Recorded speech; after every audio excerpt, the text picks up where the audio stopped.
Vengeance Most Foul est le tout dernier volet de la série Wallace et Gromit. Que vous découvriez ces films image par image ou soyez là depuis le début, cela vous donnera sûrement envie d'explorer cet univers. Cela dit, prenez du fromage et des crackers, une boisson dans votre célèbre tasse Gromit. Et passons au classement de tous les personnages principaux de Wallace et Gromit, du bon au mal. Tout ce que nous avons à faire, c'est de nous détendre et de laisser les machines faire le travail. Comme toujours, nous débuterons par les personnages au cœur pur, puis descendrons. Ce sont les gentils. La médaille d'or du bien va au chef suprême. Gros mi-peu de chiens animés, voire aucun, n'ont incarné la notion de meilleur ami de l'homme aussi fidèlement que le bon vieux Gromit. Mais Gromit ne prononce jamais un mot. Il compense largement par ses actions. Il est loyal, serviable et compatissant, toujours prêt à aider Wallace de toutes les manières possibles. Il répond toujours présent quand on lui demande. Qu'il s'agisse de préparer le petit déjeuner, d'aider avec ses inventions impulsives ou de sauver la vie face à des méchants, Wallace peut toujours compter sur Gromit. Vu le peu de reconnaissance de Wallace, c'est encore plus impressionnant. Le pire que l'on puisse dire à propos de Gromit, c'est qu'il peut parfois se montrer jaloux lorsque les inventions de Wallace, ses invités ou ses rendez-vous passent avant lui. Et si tu trouves que c'est du progrès, attends de voir sur quoi je travaille ensuite. On voit suffisamment ce trait de caractère pour attribuer à Gromit la médaille centrale de l'envie. Mais il faut prendre en compte le fait qu'il fait pratiquement tout pour Wallace, que ce soit l'aider à réduire le fromage pour sa ligne ou lancer sa routine matinale chaque jour. Il a le droit d'attendre de la reconnaissance, mais il n'exprime jamais rien d'autre qu'une quantité tout à fait raisonnable de frustration face aux pitreries de Wallace. Cela ne l'empêche jamais d'être un compagnon loyal, l'ayant souvent sauvé dans les bons comme les mauvais moments. Tu mérites toutes tes caresses, Gromit, notre médaillé d'argent du bien. Nous avons aussi Shaun le mouton. Même s'il a commencé comme intrus dans une maison, ce mouton avait toutes les raisons de vouloir s'échapper. Il a été capturé avec de nombreux autres moutons pour être exploités pour leur laine par Gwendoline Ramsbottom et son chien robot Preston, ce dernier faisant en réalité des choses bien pires. Nous y reviendrons plus tard. Wallace adopte vite Shaun, un vrai geste généreux. En retour, Shaun aide Gromit à s'évader de prison après avoir été piégé par Preston. Shaun a un cœur si pur qu'il a eu droit à sa propre série dérivée avec d'anciens amis, de nouveaux amis et même un chien de berger. Mais je m'égare. La médaille de bronze de la bonté va à Lady Tottington, une des prétendantes de Wallace dans Le mystère du lapin-garou. Femme riche et passionnée d'animaux, son seul souci avec les lapins envahissant sa propriété est qu'ils troublent le concours de légumes à venir. Toti protège les animaux et rejette l'offre de Victor de les chasser, préférant des solutions non létales comme anti-pesto. Elle refuse catégoriquement cela. Il faut traquer le lapin-garou seulement si c'est indispensable pour organiser le concours de légumes. La ville préfère convaincre les habitants de laisser Wallace et Gromit tenter à nouveau de l'attraper. Elle se soucie beaucoup de sa communauté, utilisant son statut social pour s'assurer que tout le monde passe un bon moment et pour faire de bonnes actions. En général, elle va même jusqu'à transformer sa propre maison en refuge pour lapins. À la fin du film, Ma maison, un havre de paix pour toutes les créatures duveteuses. cela nous rappelle un personnage presque oublié. Hutch, quand Wallace crée l'un de ses gadgets les plus contestés, le manipulateur d'esprit omatique. Son invention était simplement d'échanger sa haine des légumes contre l'amour des lapins, ce qui est assez attentionné. Cela l'aiderait idéalement à corriger son propre régime alimentaire et à protéger les légumes des habitants de la ville d'une destruction certaine. Mais un incident survient, souvent comme d'habitude, transformant Hutch le lapin en Britannique sympathique, amateur de fromage et inventeur talentueux. Oh, j'aime vraiment choisir le gorgonzola. Étant donné que Hutch était celui qui avait réparé le MMOM en premier lieu. Quand Wallace était trop absorbé par son état de lapin, il faut lui reconnaître son rôle majeur dans son propre sauvetage. J'ignore comment il va chez Toddy, mais j'espère qu'il mange beaucoup de fromage. On mentionne ensuite brièvement la Bacolite. Le chien de la fille, Fluffles, est vraiment malchanceuse. Cette chienne adorable semble toujours craindre pour sa vie. On pourrait d'abord l'expliquer par sa petite taille et sa timidité, mais découvrir que sa maîtresse est une tueuse en série rend son attitude bien plus compréhensible. Finalement, elle sort une armure mécanique, bat Pila et sauve Wallace, gagnant de nombreux points de héros. Même sans cela, on ne la qualifierait ni de mauvaise ni d'exceptionnelle. Elle a juste eu un mauvais propriétaire car Fluffle n'a jamais été malveillante. Parlons maintenant d'un nouveau personnage de Vengeance Most Foul, Mukherjee. Jeune recrue au commissariat dirigé par le chef Macintosh, elle suit son instinct de flic sur ses conseils, malgré quelques ajustements nécessaires. L'importance n'apparaît pas, c'est ici en bas. Bien que son patron veuille clore l'affaire rapidement, elle refuse d'inculper Wallace sans preuve suffisante pour le condamner ou l'innocenter. Ce qui, en mettant de côté le fait inquiétant qu'un chef de la police avec 40 ans d'expérience n'ait même pas pensé au concept de preuve, montre qu'elle est à la fois perspicace et raisonnable. Mukherjee est prêt à agir seul lorsqu'il pense que les deux sont innocents.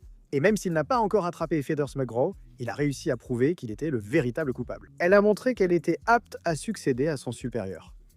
Son seul défaut est parfois un manque de tact, comme lorsqu'elle taquine son patron. Après cela, elle a constaté qu'il avait l'instinct d'un vrai flic.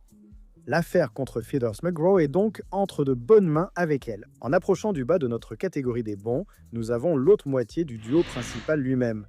Voilà, c'est un homme simple, un homme brillant, certes, mais aussi étonnamment simple. Cet homme adore le fromage, son chien et inventer ses 3 grandes passions. Voilà, c'est un homme très poli à qui l'on demande toujours de l'aide avec ses inventions, d'après ses propres dires, en vengeance des plus odieuses. Il n'invente que des choses qu'il pense être bénéfiques, à la fois pour lui-même et pour l'humanité dans son ensemble.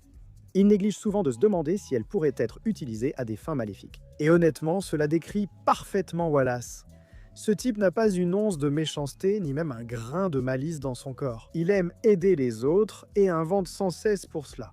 Malgré les problèmes qu'il crée, Wallace les réparera toujours. Même s'il ne montre pas toujours à Gromit la reconnaissance qu'il mérite, il finit par se rattraper. Surtout, il est dans la séance, il est présent quand Gromit a vraiment besoin de lui. Comme lors de la fausse accusation dans Rasé de près, où il l'a aidé à s'évader sans certitude de son innocence. Wallace a malgré tout de vrais défauts dépassant son ignorance. Pour commencer, il compte un peu trop sur ses inventions, au point de ne presque plus savoir fonctionner sans elles. Il confie aussi à Gromit plus de responsabilités que ce qu'un Beagle, même brillant, devrait avoir. Il laisse souvent Gromit porter tout le poids sur ses épaules, le laissant finir les tâches difficiles tout seul quand il a une nouvelle amoureuse. Cela peut diviser, mais il faut donner à Wallace la médaille du centre de la paresse, ayant créé des machines pour tout faire sauf respirer. Et même cela, il n'en est pas loin. En plus de cela, il a étonnamment remporté 2 autres médailles du centre. La médaille de la luxure pour son obsession envers les femmes qui lui plaisent, et celle de la gourmandise pour sa passion du fromage. Hormis dire une maladresse, comme évoquer le meurtre d'un boulanger pour attirer plus de clients, et la boulangerie de Gromit, dans une affaire de pain et de mort. En positif, cela signifie sûrement plus de clients pour nous, Gromit. Ou faire une bêtise, comme échanger ses ondes cérébrales avec un lapin. Wallace ne fait jamais vraiment de mal volontairement. C'est un brave type qui attire des ennuis en voulant bien faire. Cachez bien votre fromage quand il était là. Ensuite, il y a le vicaire, le révérend Clément Edges. Il joue un rôle secondaire dans le mystère du lapin-garou. En tant qu'évêque local, comme le reste de la ville, il était enthousiaste à l'idée du concours de légumes, allant même jusqu'à demander à Dieu lui-même de l'aider à gagner. Fais-les pousser grands et forts, sous ta bienveillante protection. Je suppose qu'on pourrait dire que c'est un peu de la triche, mais il faut bien utiliser les relations qu'on a, j'imagine. Edge a été le premier à découvrir le lapin-garou après lui avoir offert de la nourriture, pensant qu'il s'agissait d'une personne pauvre et affamée. Il a vu la bête surgir avec force et, bouleversé, a affirmé qu'elle venait de Dieu pour punir les péchés des gens. Même si ce genre d'alarmisme est discutable, pour le moins, il voulait seulement protéger son peuple de ce qu'il pensait être une menace bien plus grande que ce que c'était réellement. Son cœur est à la bonne place, mais il faudrait vérifier son cerveau. En conclusion, Gwendoline Ramsbottom fait partie des bons. En tant que fille d'un inventeur décédé, elle s'attache très vite à Wallace, apparaissant dans Rasé de près. Elle est responsable du vol de nombreux moutons et de leur laine pendant une grave crise de la laine. Même si cela paraît grave, à sa décharge, il semble qu'elle ait été forcée de faire cela par son chien. Cela prendra tout son sens plus tard, hein, je te le promets. Il y a aussi des choses bien pires qu'elle pourrait faire. Elle a refusé d'utiliser ses moutons pour l'entreprise de nourriture pour chiens de Preston, ce qui a failli lui coûter cher. Elle n'a survécu que grâce au courage de Wallace, Gromit et Shaun. Gwendoline n'a pas beaucoup de défauts, mais comme elle a accompli le moins d'actes héroïques parmi les vrais gentils, on ne peut pas la placer plus haut. Surtout qu'elle n'aime même pas le fromage. Cela conclut les gentils. Passons au personnage plus ambigu, la fameuse zone grise. Commençons par la plus grande invention de Wallace, Norbot. Ce gnome serviable est vite devenu une célébrité locale dans Vengeance, Most Fowl comme chanteur et danseur. Il acceptait tous les travaux pour le bon prix. Wallace gagne assez pour payer ses factures, tout en gardant le sourire. Je t'avais dit qu'on paierait les factures, mon garçon. Nous placerions Norbot en tête, car cette version est vraiment purement bonne. Mais il faut rappeler que c'est un robot. Sa programmation peut changer si la personne qui la modifie est suffisamment intelligente. Donc, lorsque Plums McGraw a mis la main sur lui, Norbot est passé d'une aide précieuse à créateur d'une armée de cerveaux criminels mécaniques. Leur bonté ou méchanceté dépend de la volonté d'autrui. Nous devons donc les placer au milieu, à la prochaine position. Voici le chef de police retraité Albert McIntosh, apparu d'abord dans Le mystère du lapin-garou, puis plus présent dans Vengeance, crime odieux. Pour lui, la situation n'avantage pas sa boussole morale. Nous attribuons à McIntosh la médaille du Centre Darwin. Parce que pour un personnage avec 40 ans d'expérience dans la police, le fait qu'il n'ait pas réalisé au départ qu'arrêter Wallace nécessiterait des preuves est absolument incroyable. Avec l'âge, il est devenu imprudent, voulant mettre Wallace en prison sans preuve qu'il est lié au récent cambriolage. Connaissant le type pour son rôle dans la chute de Plume, Magro qui s'est attribué trop de mérite et a ainsi reçu une médaille supplémentaire du Centre de la Fierté. Aussi têtu soit-il, McIntosh sait reconnaître ses torts, même si Mukherjee l'a laissé poursuivre Plume. Il la félicite pour son bon travail, innocente Wallace, et passe sa retraite à poursuivre ses gamins et leur hors-bord surpuissant. Enfin, pas nous mentionnons Cooker, le robot sur la Lune, et la première aventure de Wallace et Gromit, une grande excursion. Aussi étrangement inquiétant que ce type puisse paraître au début, il est en réalité totalement inoffensif. Bon, d'accord. Peut-être pas inoffensif, mais il n'est pas trop dangereux non plus. Il n'est pas très accueillant, prêt à frapper Wallace et Gromit avec une massue, mais en réalité, il ne voulait pas leur faire de mal. Ce gars voulait juste skier, et après avoir échoué à rentrer chez lui avec le duo, il a utilisé 2 morceaux de métal comme ski de fortune pour atteindre son rêve. Certains affirment que Cooker skie encore là-haut aujourd'hui. D'autres pensent qu'il a skié 10 minutes avant de manquer de pièces. Nous croyons à la première version, mais il a de toute façon réalisé son rêve de descendre la pente. Les autres personnages, eux, chutent encore plus bas pour d'autres raisons. Ce sont les moins mauvais, pas les plus diaboliques. Le méchant de la série doit être le chien de compagnie de Victor, Philippe, même si nous hésiterions à qualifier ce chien de maléfique au sens traditionnel, étant donné que, vous savez, c'est un chien. Le fait est qu'il aide volontairement Victor dans toutes ses diverses machinations néfastes. Nous devons simplement attendre que notre ami tout doux arrive.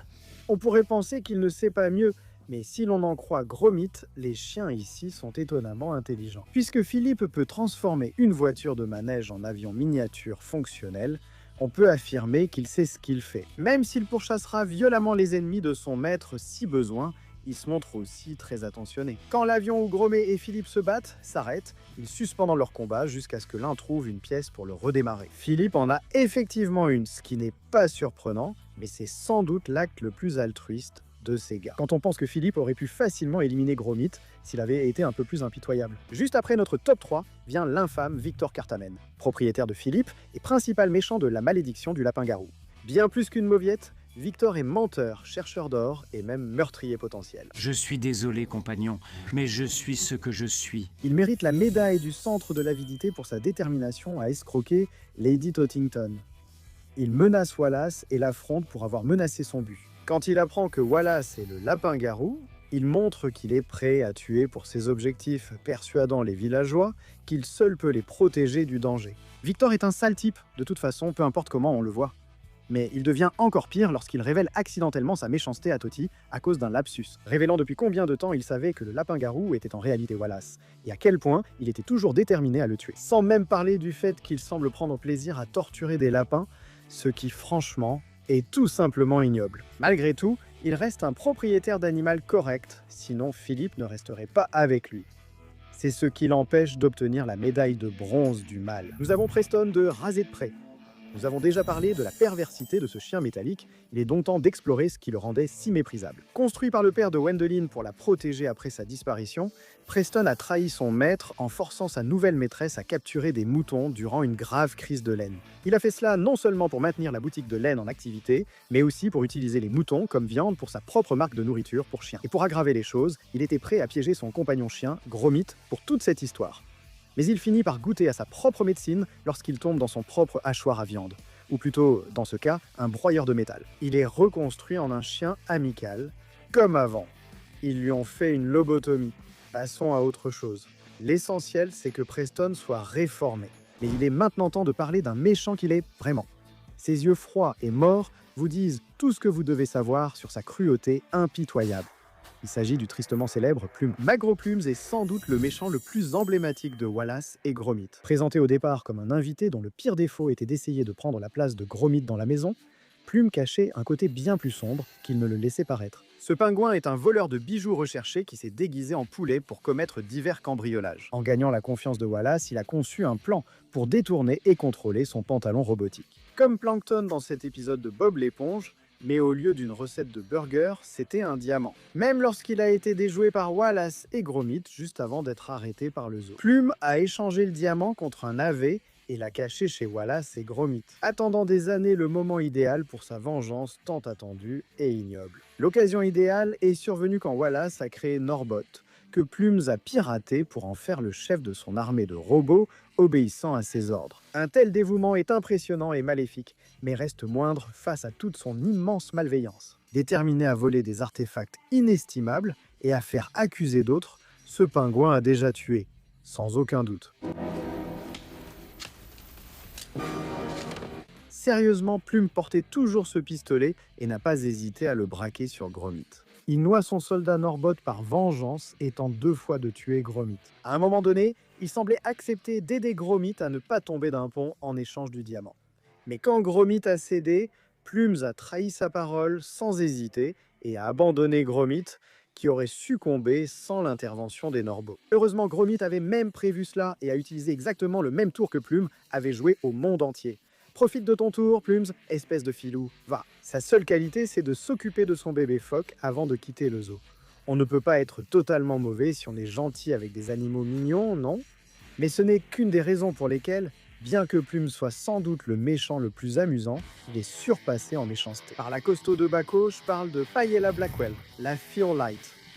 Paella a longtemps été l'idéal de Wallace grâce à ses pubs comme Feel Light de Baco. Et un coup de chance l'amène à la sauver d'un accident de vélo presque mortel. En conséquence, le couple tombe amoureux et finit par se fiancer.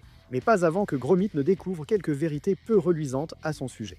Quelques objets suspects dans sa chambre le révèlent. Paella est la tristement célèbre tueuse en série qui séduisait, assassinait 13 boulangers et exposait leurs photos et uniformes comme sa douzaine de boulangers. En résumé, Paella est une meurtrière de masse prête à tout pour cacher son identité. Elle brûle son livre lorsque Gromit la porte à Wallace pour la démasquer. Elle l'accuse à tort de l'avoir mordu pour qu'il soit puni et tente finalement de tuer Wallace directement. Elle n'est sauvée que grâce à Gromit et son chien Fluffles, envers qui elle semble être abusive physiquement et verbalement. Comme si tout cela n'était pas déjà assez grave, nous n'avons même pas encore abordé la raison pour laquelle elle commet tous ces crimes horribles. Comme nous l'avons mentionné précédemment, Paella est, ou plutôt était, la fille Bacolite. Elle faisait la promotion de son pain en montant en montgolfière, jusqu'à ce qu'une prise de poids l'empêche d'y monter en sécurité et lui fasse perdre son titre. Notez que tout allait bien dans sa vie. Elle avait sûrement assez d'argent pour ne plus jamais travailler. Elle possédait une belle maison, un chien et savait créer des liens malgré ses difficultés physiques. Pourtant, elle continuait de détester intensément tous les boulangers. Cette haine était si profonde qu'elle décida que la seule façon de satisfaire sa rage était d'assassiner systématiquement 13 hommes différents, de manière atroce et calculée, afin que personne ne puisse remonter jusqu'à elle pour avoir commis certaines des pires choses de cette liste, et cela pour des raisons parmi les plus mesquines. C'est pour nous le personnage le plus maléfique de Wallace et Gromit, et la gagnante de la médaille du centre de la colère. Paella a même enfreint la règle de ne pas nourrir les crocodiles dans ses derniers instants. Quel dégénéré.